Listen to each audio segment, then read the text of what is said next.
Hello दोस्तों, welcome to my channel mission new exam. My name is Piyush. और जैसा कि मैंने अपनी एक कंटिन्यूटी वीडियो में बता रहा हूँ रेगुलर बेसिस पे कि इसमें चैनल पे आपको कौन किस बेसिस पे आप वीडियो मिलेगी, एनडीए सीडीएस के टारगेट जैसे एग्जाम होंगे उनके लिए बेनिफिट होगी। अगर कोई भी एग्जाम दे रहे हो, अगर आप, मेरा मानना है कि आप एनडीए सीडीएस दे रहे हो तो अदर एग्जाम के जितने भी जीके हो आप इजीली कवर कर जाओगे। ठीक है, तो आप उसी बेसिस में पढ़ते हो। हम सैलिनिटी के बारे में पढ़ रहे थे, तो सैलिनिटी में हमने सैलिनिटी के डेवलप होने का रीजन, सैलिनिटी कंट्रोल होने के रीजन के बारे में पढ़ा। आज हम सैलिनिटी को हॉरिजॉन्टल डिस्ट्रीब्यूशन करेंगे।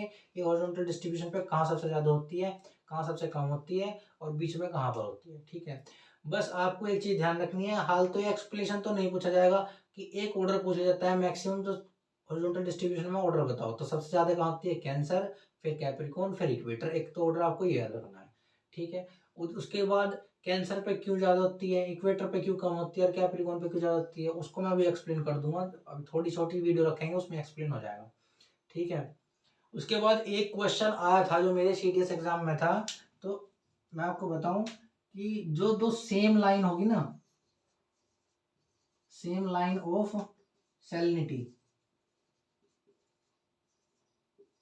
वो लाइन जहां पे सैलिनिटी इक्वल होगी, वे दो लाइन जहां पे सैलिनिटी इक्वल होगी, सेम लाइन का मतलब यह है कि ऐसे दो जगह, यानी ऐसी दो लाइन जहां पे सैलिनिटी सेम होगी उसे बोल रहे हैं क्या, आइसोहेलाइन। आइसोहेलाइन, आइसोहेलाइन बोलते हैं। ये सीडीएस 2022 फर्स्ट एग्जाम में क्वेश्चन आया हुआ, आप इसको चेक कर सकते हो कि सेम लाइन जो होगी सैलिनिटी की उसको क्या बोल लेंगे, आइसोहेलाइन बोल लेंगे। ठीक है, बस अब आपको एक चीज कमेंट में मेरे आंसर देनी है। मुश्किल क्वेश्चन पूछा जाएगा पर आप पढ़ रहे हो तो आपको उसके बारे में पता भी होना चाहिए कि जो सैलिनिटी को मेजरमेंट करते हैं वो कौन से ऐसे इंस्ट्रूमेंट से यूज किया जाता है, उसका आपको नाम लिख के मेरे कमेंट बॉक्स में आपको बताना है। बट मैंने आपको मेन इंपॉर्टेंट क्वेश्चन बताया कि सीडीएस में क्या क्वेश्चन आया था, सेम लाइन, दो ऐसी लाइन जहां पर सैलिनिटी इक्वल होगी उसे क्या बोल लेंगे, आइसोहेलाइन बोल लेंगे। ठीक है, अब हम क्या पढ़ रहे थे, हॉरिजॉन्टल डिस्ट्रीब्यूशन ऑफ सैलिनिटी। तो सबसे पहले हम पढ़े क्या, सबसे पहले हम पढ़ेंगे किसके बारे में, इक्वेटर पे। इक्वेटर, कि इक्वेटर पे सबसे कम क्यों होती है। तो मैंने आपको बताया था कि इसका वैसे ये जो सारे इक्वेटर पे कम होने का रीजन हम कहाँ पे पढ़ पाओगे, अगर आप एक्चुअल रीजन जानना है तो हमें थोड़ा क्लाइमेटोलॉजी को लाना पड़ेगा यहाँ पे। अब क्लाइमेटोलॉजी में क्या लाएं, गुड मेन मेन है ना। तो आप एक चीज देखो, ये हमारा सन हो गया छोटा सा, ये इसकी हीट होगी। ठीक है, ठीक है, और ये ग्लोब हो गया। इसको आप इक्वेटर रीजन को बस थोड़ा सा डायग्राम समझने की कोशिश करोगे तो जल्दी याद हो जाए। ठीक है, ये कैंसर हो गया, ये इक्वेटर हो गया, ये कैप्रिकॉर्न हो गया। ठीक है, तो सन की जो रेज है इंसिडेंट रूल ईयर कहाँ रहेगी, कैंसर से कैप्रिकॉर्न के बीच में, कैंसर से कैप्रिकॉर्न के बीच में। टेम्परेचर ज्यादा फिर किस रीजन में होगा, इसी के बीच में होगा। यहाँ टेम्परेचर क्या होगा, ज्यादा होगा। तो मेरा तो बताने का मेरा क्या पॉइंट है कि इक्वेटर पे कम क्यों होती है। तो जब टेम्परेचर ज्यादा होगा कहाँ पे, इस रीजन में, तो इक्वेटर पे क्या होगा, इक्वेटर पे क्या होगा, टेम्परेचर, इक्वेटर पर टेम्परेचर क्या करेगा, राइज अप करेगा। ठीक है, जब टेम्परेचर राइज अप करेगा तो वहां पे क्या होगा, इवेपोरेशन, इवेपोरेशन क्या हो जाएगा, स्टार्ट हो जाएगा। और जब इवेपोरेशन स्टार्ट होगा तो फिर क्या होगा, कंडेंसेशन होगा। कंडेंसेशन से क्या होगा, क्लाउड का फॉर्मेशन होगा। और क्लाउड से क्या हो जाएगा, फिर रेनफॉल हो जाएगी, प्रेसिपिटेशन बोलते हैं। तो इक्वेटर पे कम होने का सैलिनिटी रीजन क्या है, वहां पे टेम्परेचर तो बढ़ा, हाँ सैलिनिटी बढ़ी। पहले तो टेम्परेचर ज्यादा होने के कारण इवेपोरेशन बढ़ा तो सैलिनिटी बढ़ी। और जब सैलिनिटी बढ़ी तो वहां पे फिर कम क्यों हुई, उसका रीजन, उसका रीजन कम होने का रीजन यही है कि वहां पे डेली बेसिस पे कॉन्वेक्शनल रेनफॉल हो रही है। किसकी वजह से, जब टेम्परेचर बढ़ेगा तो कॉन्वेक्शनल रेनफॉल वहां पे होगी। जो वहां के आसपास की जो विंड है ना वो ऊपर की तरफ राइज अप करेंगी, कॉन्वेक्शनल विंड राइज अप करेंगी, क्लाउड का फॉर्मेशन करेगी, तो डेली बेसिस पे वहां क्या होती है, कॉन्वेक्शन रेनफॉल होती है। उसकी वजह से इक्वेटर पे क्या होती है, सैलिनिटी सबसे कम होती है। आपको बस एक ध्यान रखना, ठीक है। तो मैं इसको छोटा सा शॉर्ट फॉर्म में कर देता हूँ कि टेम्परेचर बढ़ेगा वहां पे, बस टेम्परेचर को इतना लिख देते हैं। टेम्परेचर वहां क्या करेगा, राइज अप करेगा। जब वहां टेम्परेचर राइज अप करेगा तो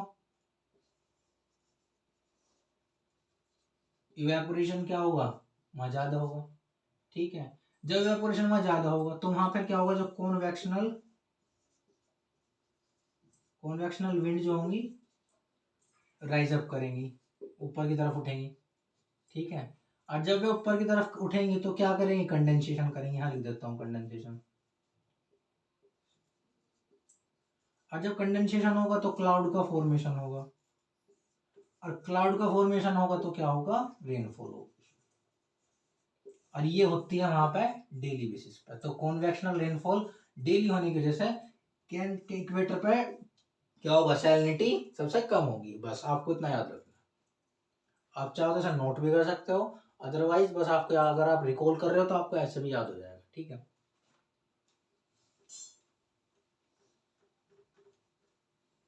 उसके बाद हम पढ़ेंगे अब क्या टॉपिक, कैंसर। कैंसर पे टेम्परेचर क्या होगा, ज्यादा होगा, तो वहां पे फिर क्या होगा, इवेपोरेशन भी क्या होगा, ज्यादा होगा। और इवेपोरेशन वहां पे ज्यादा होगा तो सैलिनिटी क्या होगी, वहां भी ज्यादा होगी। बस आपको ये तीन चीज इसमें याद रखनी है। और टेम्परेचर ज्यादा क्यों होगा उसको मैंने आपको एक्सप्लेन किया, जो टेम्परेचर वाली वीडियो बताई है ना ओशन की, उसमें बताया कि मैक्सिमम टेम्परेचर ज्यादा होने का रीजन क्यों है नॉर्दर्न हेमिस्फीयर में कैंसर पर ज्यादा होने का, कि मैक्सिमम लैंड एरिया जो है नॉर्दर्न हेमिस्फीयर में अर्थ की, तो लैंड की एक प्रॉपर्टी है, और ऐसे ही अर्थ वाटर की एक प्रॉपर्टी है। तो आप ऐसे भी कह सकते हो कि जो कैंसर होगा, कैंसर को बाद में, उसको कैप्रिकॉर्न को बाद में पढ़ेंगे, पहले आप इशू करो कि जो मैक्सिमम लैंड एरिया वो कहाँ है, नॉर्दर्न हेमिस्फीयर में। लैंड एरिया की प्रॉपर्टी होने के कारण वहां पे यानी जो टेम्परेचर डिफरेंस है वो ज्यादा होता है वहां पे, जो हमारा क्लाइमेटोलॉजी का चैप्टर है उसकी वजह से टेम्परेचर ज्यादा है, इवेपोरेशन ज्यादा है, इवेपोरेशन ज्यादा तो सैलिनिटी ज्यादा है। और लैंड एरिया है तो वहाँ वाटर है ही नहीं, लैंड एरिया है तो वहाँ वाटर है ही नहीं। तो इसका मतलब हम कह सकते हैं वहाँ सैलिनिटी क्या होगी, ज्यादा। वहाँ जो भी ओशनिक बॉडी होगी छोटी मोटी, उसकी सैलिनिटी वहाँ क्या होगी, ज्यादा होगी, ठीक है। अब इसके बाद कैप्रिकॉर्न वाला रीजन,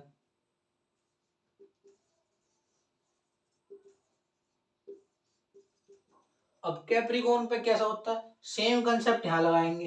कैप्रिकॉर्न जब सदर्न हेमिस्फीयर की तरफ सन चलेगा तो आपको मैंने टेम्परेचर के बारे में बताया था कि टेम्परेचर कैंसर पे ज्यादा होगा, कहाँ होगा, कैप्रिकॉर्न पे कम होगा।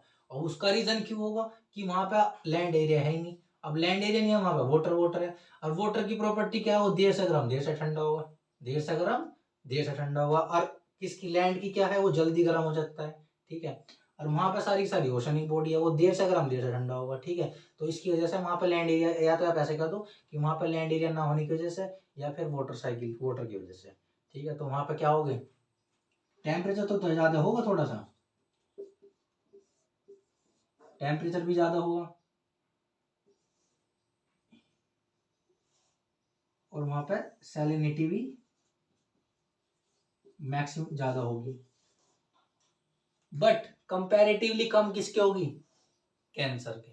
बट कंपैरेटिवली कम किसके होगी, कैंसर के। तो एक ऑर्डर अब यहां से बनकर तैयार होता है कि जो मोस्टली एग्जाम में पूछा जाता है, मैं इसको ऐसा कर देता हूँ कि सबसे ज्यादा कहाँ होगी, सैलिनिटी कैंसर पे, उसके बाद इक्वेटर पे, और उसके बाद सॉरी कैप्रिकॉर्न पे, और उसके बाद इक्वेटर पे। यो एक क्या है, ऑर्डर है, आप इसको याद रखना, ये इंपॉर्टेंट है, कभी कभार एग्जाम में पूछ लिया जाता है, ठीक है। बस आपको इतना ध्यान रखना है। Horizontal distribution of salinity, vertical distribution में कुछ खास है नहीं, उसमें वो है क्या बोल रहे हैं, डायग्राम है, उसके बारे में पढ़ेंगे, जिसे सैलिनिटी डायग्राम के बारे में जाना जाता है, उसके बारे में पढ़ेंगे, वो मैं कंप्लीटली आपको डिस्कस करूंगा। बस आज का टॉपिक बस हॉरिजॉन्टल डिस्ट्रीब्यूशन रहेगा, इस पर एंड करेंगे। फिर एक चीज़ और पूछी जाती है बाजू बाजू एग्जाम में कि जो मेन कंपोनेंट है सैलिनिटी होने के, उनके बारे में बताओ। तो एक ये आपको ध्यान रखना है, तो sodium chloride, magnesium chloride, magnesium sulphate MgSO4, calcium sulphate CaSO4, और जी पोटेशियम सल्फेट, कैल्शियम कार्बोनेट और मैग्नीशियम ब्रोमाइड। इनके ऑर्डर कभी कभार की ऑर्डर पूछा जाता है, या फिर ऐसा पूछा जाएगा कि सबसे ज्यादा सैलिनिटी उसमें होने का रीजन क्या है, सोडियम और मैग्नीशियम के क्लोराइड और सल्फेट के कारण होती है। क्यों? सबसे ज्यादा क्लोराइड होगा अमाउंट में, उससे कम क्या होगा फिर सल्फेट होगा। अदर भी पार्टिकल्स है, अदर भी कंपोनेंट है, बट ये मेन है। ठीक है, बस आज मेरी वीडियो यहाँ तक ही रहेगी। नेक्स्ट वीडियो में मैं आपको करंट से रिलेटेड, करंट के डेवलप होने का रीजन, करंट क्यों पैदा होती है, और करंट से रिलेटेड जितने भी एस्पेक्ट है उसके होने के रीजन, जैसे ग्रेविटेशन रीजन है, विंड रीजन है, डेंसिटी रीजन है, प्रेशर रीजन है, जो इक्वेटर का रोटेशन करती है वो रीजन है, एक उस पर जो इक्वेटर पे वो लगता है ना कोरिलेसिस फोर्स, जिसे विक्षेपी बल बोलते हैं, वो एक रीजन है। उसके बारे में पढ़ेंगे। करंट होती क्या है उसके बारे में पढ़ेंगे। करंट, ड्रिफ्ट और स्ट्रीम, इसके बारे में पढ़ेंगे। फिर करंट को मैप पर डिनोट करेंगे, करंट की सारी प्रॉपर्टीज के बारे में पढ़ेंगे। तो यहाँ पे अपनी ओशन लॉजी को एंड करेंगे। फिर इसमें एक चैप्टर बच जाता है क्या, कोरल रीफ का। कोरल रीफ को भी हम डायरेक्ट क्या करेंगे, डायग्राम बनाएंगे और वहाँ पे बताएंगे कि कौन सा फ्रिंजिंग, क्या बोल रहे हैं, फिर पैच फ्रिंजिंग, और जी और ब्लैगून, और एक और अदर भी हैं जो भी हैं, उनके बारे में पढ़ते चले जाएंगे। ठीक है, आज मैं अपनी वीडियो यहाँ तक ही रखूँगा। Thank you.